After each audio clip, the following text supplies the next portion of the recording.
So yeah, my name is Isaac Mann. I'm here with Divya Sasidharan and Dodds, and we're going to share some patterns that you can use in Angular and Vue and React. And we will wait until that shows up on the screen. Awesome. Great. So here's a little bit of information about us.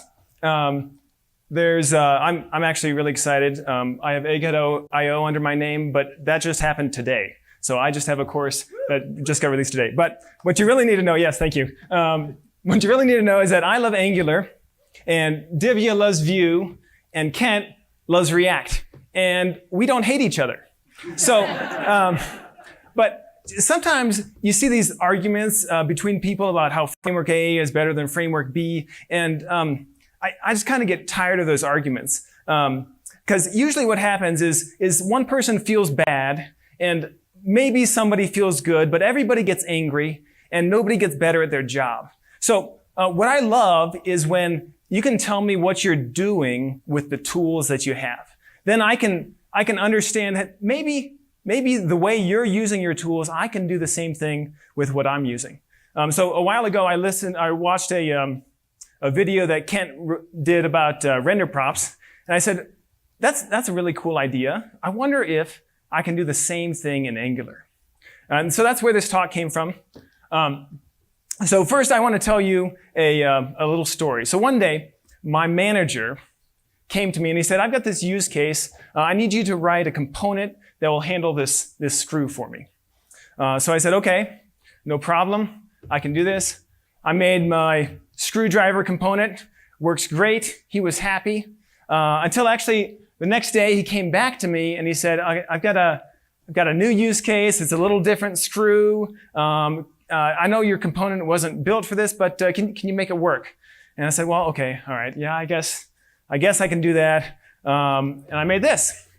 It's the double screwdriver. I'm happy. My manager's happy. This is great. Until actually later that night, I'm on Twitter and I come across the marketing campaign for my component.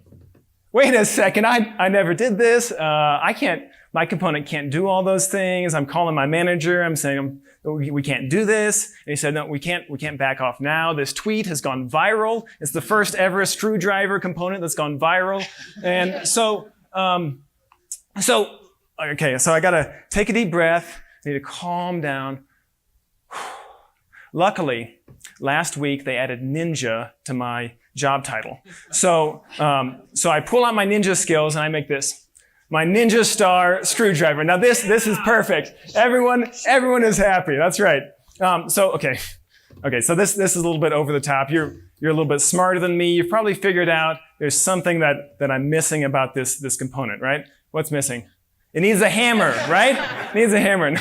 Okay, no, actually, what's missing is that how would you ever use this component? Can you imagine taking your hands and actually using that to screw in something? And you don't need 8 different handles for your screwdriver. What you really need is one handle, something more like this, where you have one handle and then you choose which screw head you want for the use case that's in front of you. So that's basically what we're going to be talking about today. All the patterns have this same idea of letting your users pick the parts that they want to use and then combining them together. So here's the 3 different different components I used. And so if your simple screwdriver works, that's the best solution, okay? If your use case, if that's all you need, stick with that. If you need a little bit more flexibility, then the third option is probably a good idea. But don't do that Ninja Star screwdriver. That's a bad idea. We all write code like that because it's easy just to keep adding stuff in. But what you want to do is you want to move from that Ninja Star screwdriver over to the composable parts. And that's what these patterns are going to help you to do. So if you want to split a component apart, you have 2 questions you need to answer. You need to answer, where do you split it apart? And then how do you put it back together? So I'm going to answer the second question first. Our patterns that we're talking about, we're going to use component composition to put things back together. Anyone who knows HTML can basically understand how that works. It's all in the template level of your component, so you don't need to change the internals of your component to use that. Then how do you put them back together, or how do you split them apart? Is people have different ideas about how to do that, but for our patterns, we're going to use UI, which is responsible for rendering the state of your component, logic, which is responsible for changing the state of your component, and data, which is for fetching and storing your state. This is the sample application we're going to use. It's just an accordion component, and there's a theme button at the top that changes from a light theme to a dark theme, and the accordion will change around the UI of it a little bit in a few of the patterns. So we actually had a little bit of a disagreement. You see there's three of us up here, and we're from three different frameworks, and we weren't really sure who was going to go first to present their patterns.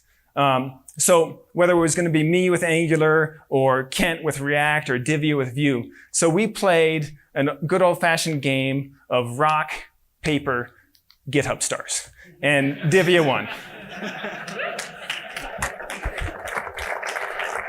Thank you, Isaac. Cool. So to kick off all the component patterns, we're going to talk about render props. Render props is a really popular pattern that's used in React, and Vue and Angular have adopted those. And because we've taken a page off of React, we're going to literally take a page off of the documentation to explain what a render prop is, if you're unfamiliar. So a render prop is essentially just a function prop that a component uses to know what to render. What that means is that it has to do with appearance. So using a render prop allows you to determine exactly how you want your component to look. So if we take the component or the accordion that Isaac introduced you to, which looks like this, and I'm going to call it a standard accordion, because when you think of an accordion, you kind of think of an accordion that opens from top to bottom, or at least I'm going to make that assumption. And so with a standard accordion, we can use like an accordion component of some form to represent what that is. And then within accordion, there is a concept of an item. And within that item, there might be like button and contents that will tell you what exactly is within that accordion component. But for reusability, it's kind of annoying to have to always tell it to determine every single piece of what is in a standard. So what we can do is we can just have a single standard accordion component. And then we can just reuse that component wherever we need to, which is really great. Except not every accordion looks the same. That might be the standard, but we might want to our accordion to look something like what is on the right, where the accordion opens from right to left, rather than from top to bottom. And of course, it uses the same elements. We have all of these, except we might want to change the order. So contents might be on the top, and button on the bottom versus the opposite. And so with that, we have this idea of a left accordion, which is a separate component from standard, regardless of the fact that they share specific things within them. And so now we have like the idea of different kinds of components that we can then use across our application. But both of these, standard and left, share the idea of an accordion. An accordion encapsulates the logic to how exactly an accordion should work. And so this is where render as a prop, the pattern, comes into place. And I'm going to talk about that from a Vue perspective because I am a Vue developer, and we'll talk about the other patterns as well later using other frameworks. So this is example of Vue code. I'm going to call it like an accordion.js file because I want it to look similar to how you would do render props in React using render functions. So we start with a script tag in which we export a single function or a default component. We name that. In this case, it's an accordion. And then, of course, we determine what exactly that prop is. I'm going to call this prop a render child because render feels a bit confusing considering we have literally a render function in our component. And render child is just a function that it takes. And then in the render function of the component, we return a specific div. And then within that, we call that render child function. And then we can pass it whatever context or methods that we want that children to have access to. Here it's like handle item click and open indexes. There can be other things as well.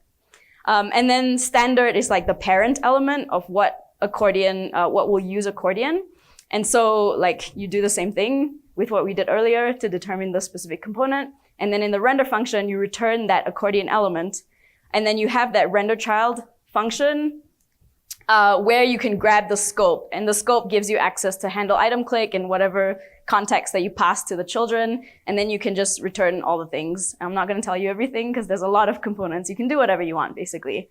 And that's what the render pattern is in Vue. And so this is not very idiomatic Vue. In Vue, if you wanted to do render props, you would basically use scope slots, which is essentially the same thing, but it looks a bit different. And I'll show you what that looks like. So we have the same accordion component, nothing different. We have our render function, and then within that, we return a specific div. And instead of what we did previously with a render function, we're returning a scoped slots, and default is just the single element, which is the slot. And then we can pass the context or whatever methods we want to it. So all of the elements within the slot has access to those. So if we use that accordion in our render function, we then can grab the scope slots and any context that it needs access to, and then pass it to any children elements. And that's more idiomatic to how Vue works. And of course, like in Vue, we don't really use render function. You could use render functions. If you looked at the previous code, this is all JSX. And you can actually write JSX in Vue. It's not common, but you can. This is actually more popular, or a more popular way of using it. So we have like a template with a slot, and that's the accordion component, and then the standard, which basically has that template slot scope, where it can grab all of the context elements and pass it to the children. So as you can see, you can pass props to the slot, and then the slot scope can grab those as needed, and it works. And this is like a really great segue to prop getters, which is a pattern that allows you to determine behavior, because ultimately accordion encapsulates behavior that is used across multiple elements. But you might want that behavior to change depending on which accordion is used differently. So for example, here you have an accordion. When you open it, it opens a compartment and so on. This is a little GIF showing you what that looks like. You click on something, it opens a specific component. And of course, there can be more complexity to it, but this is just a contrived example. And so for here, what we want to do is we have our accordion, and then within that, we have this handle item click, which is a method that's within accordion that we're exposing. And then button uses that via click. So anytime you click on that accordion button component, it will trigger a handle item click. This, however, only works if there is an emitter within accordion button, because accordion button is a component. It's not actually native HTML. And so within accordion button, we have to create an emitter so that the accordion button knows to listen to the click event and fire off that handle item click as needed. And so, of course, with button, there can be multiple elements or multiple event listeners that get added. There's on click, on hover, on mouse over. There's so many others that can be added. And it can be kind of annoying to always declaratively add that to your button, because every time you want your component to listen to it, you're going to have to add it or hard code it into your button. And so with Vue, you could do this using $listeners, which allows you to kind of it's a catch-all term. And so with this, you just add it to your button, and then you have access to click, hover, and various other event listeners without you having to be super declarative about it. Angular has a similar pattern where you essentially create this idea of a get button props, and then you can pass that to accordion button, where so accordion button knows exactly what to do when there's a specific event that gets fired. And the same pattern goes for React, where you have this idea of a get button props or prop getter, and then you pass that prop getter directly down to the accordion button, and it knows exactly what to do. So what all these patterns that I've mentioned do is it gives you control over how to render while encapsulating the core logic of how you want a specific component to operate. And with that, I'm going to turn over to Kent to talk about state reducers. Woo! Thanks. Awesome. So we've seen different ways that we can change how our component looks. And now we're going to talk about how we can change how our component behaves. So as you're working on this accordion component, you're like, this is so great. I can change like where this accordion button is appearing, and this is so awesome. And then somebody comes to you and says, hey, I've got a different use case for your accordion. Is that like maybe possible that we could change the way it behaves? And you say, yeah, like if statements are a thing, I guess. And so they say, yeah, so your accordion, I can open any number of items, but in my use case, I only want to be able to open one at a time. So if I click on another one, it should close any of the other ones that are open.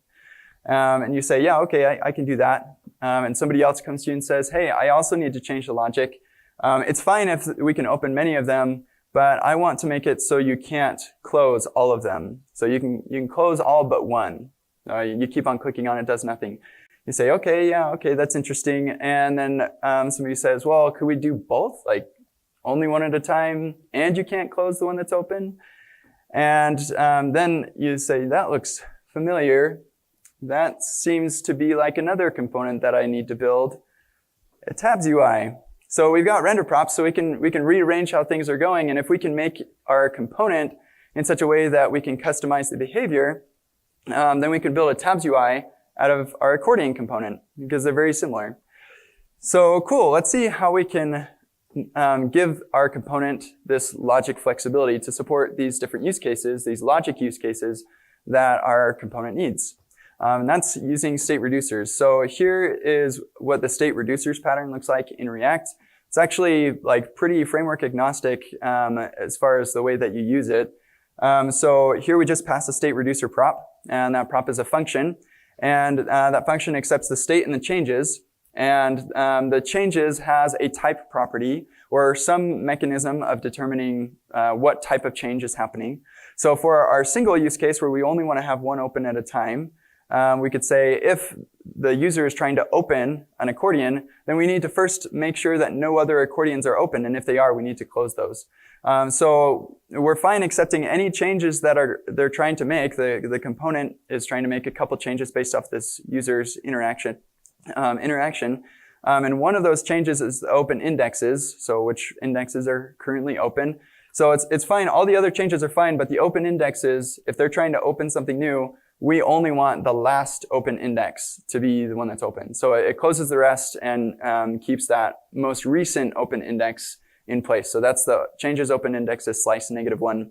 It's a pretty cool feature of arrays, that slice method. I like that. Otherwise, if maybe they're closing or something, that's fine. We'll keep the changes as they are, just return those same changes. And if you don't like ternaries, like this weird stuff that I'm doing, then feel free to do like a full function and if statements and all that. Like JavaScript still works. This is nothing to do with React specifically. So that's our single use case. For the prevent default or prevent close use case, it's pretty similar. We just have a new state reducer, and that accepts our state and our changes. And for this case, we want to prevent closing. So we're going to say if the change type is closing, and there are more open, or there are less than 2 open indexes, that means they're trying to close the last one, right? And so if they're trying to close the last one, we're fine with any changes that you're making. If like any other state, I don't care about any of the other state, so we'll just spread those changes across. But I'm going to override the open indexes to be the current open indexes. So just don't change the current open indexes. Keep those the same as they are currently. If you're opening, then that's fine, or doing any other type of state change, then that's fine. We'll just return the regular changes. So combining these is actually relatively simple if you understand the reduce method on arrays. If you don't, then go learn that because it's a really, really useful method. But here we can write a simple combine reducers function that will take any number of reducers, and itself is a reducer, or it returns a reducer that takes the state and the changes. And then it returns just calling each one of those reducers in turn is effectively what that combined reducers is doing.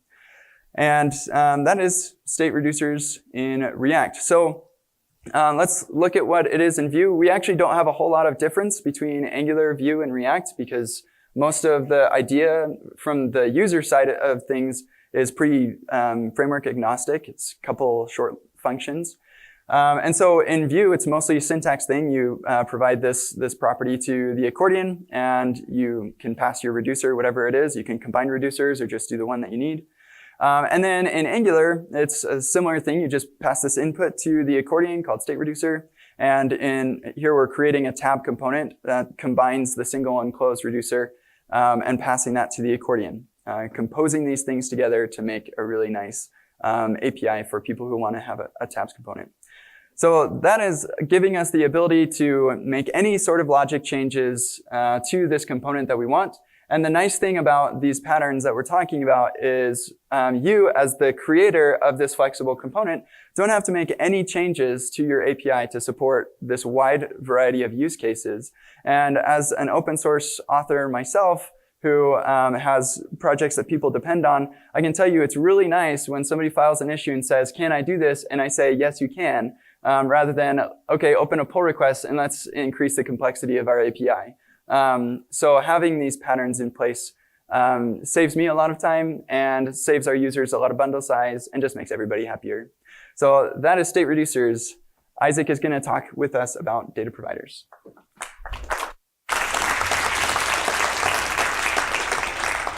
All right, so this is the last pattern we're going to talk about. Lunch is coming soon. Don't worry, we know. So data providers are a pattern that's designed to solve the problem of prop drilling. Now, if you don't know what prop drilling is, it's perfectly illustrated by this picture of the Earth.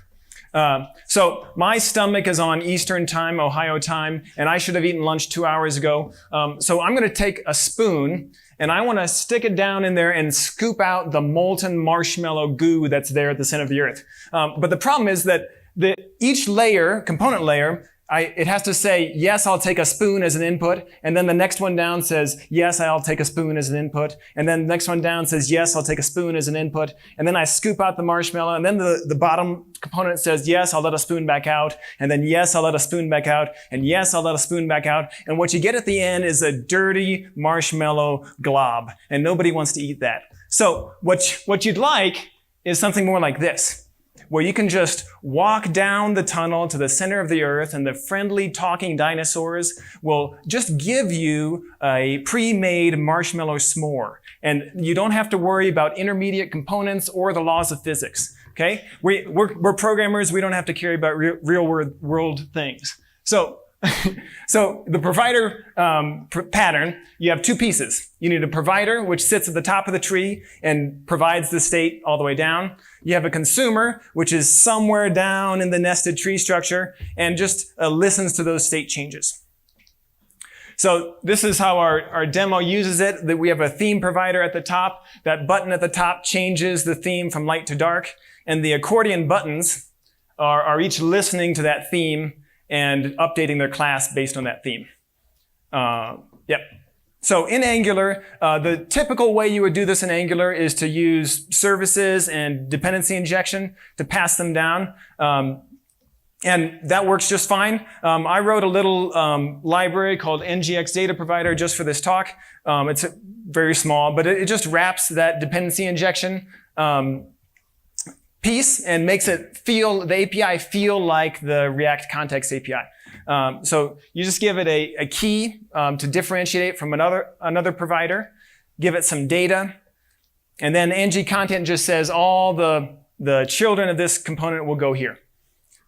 So then you have to make the consumer in your accordion button component. You use the ngx data consumer component and give it the same key as the provider. And your ng template will take the data that's given to it, and then you can use that in your template. So that's nice. Then in your app, all you do is you just, somewhere up at the top, you set your theme provider, and then down below, you just have accordion buttons that know to listen to the theme provider. Okay? That's how you do it in Angular. In Vue, I hope you notice a pattern here. You have to set up a theme provider. This provide function is very similar to Angular's providers metadata that's on the component decorator. But it's just providing, using dependency injection to pass data down in. So the theme here is the key, just like the Angular key we're using. This.theme is the data that's being passed down. And then this line is the same as the ng content line in the Angular example. So then you have to set up your consumer, same situation in your accordion button. You're injecting the theme using the key. And then you're using that on your class to set what your class should be. So just like before, you set the theme provider somewhere up high in your tree structure, and then you use your accordion buttons down below. Okay, React, it's going to be drastically different. You'll have no idea what's going on. Theme. So it gives you a provider and a theme consumer. We have, you set up the data, you pass it down using the provider. And then your theme consumer in your accordion button, it passes in the value of the data of theme, and then you use that to set your class name. So you're probably all saying right now, okay, Isaac, we get it. Same pattern, 3 different times. You just repeated yourself over and over and over again. Great. I'm glad you've got it. that means you're ready for Divya's, oh, okay, you use it, ready for Divya's conclusion things. Awesome, thank you. And so we talked about 3 component patterns, which are really popular in all 3 of the frameworks. And those are not conclusive. There are much more patterns that we haven't talked about because we don't have time to. And we hope that this talk sparks a conversation amongst everyone and in terms of what exactly is the similarities and differences between the frameworks. So what other component patterns have we not covered that is actually similar across different frameworks, and what component patterns might not translate as well. And so the key takeaway is that all frameworks might implement things really differently. We might call things different things. So render props is called scope slots in Vue, for example, and so on. But all of us kind of speak different languages, but same concepts. And so that's the key takeaway that we want you to do from this talk. And so here are some links to all of the code that we created. Take a look at them, play around with them, just so that you understand how a lot of these concepts translate. And all of the demos are created in Ember. And that's all we have.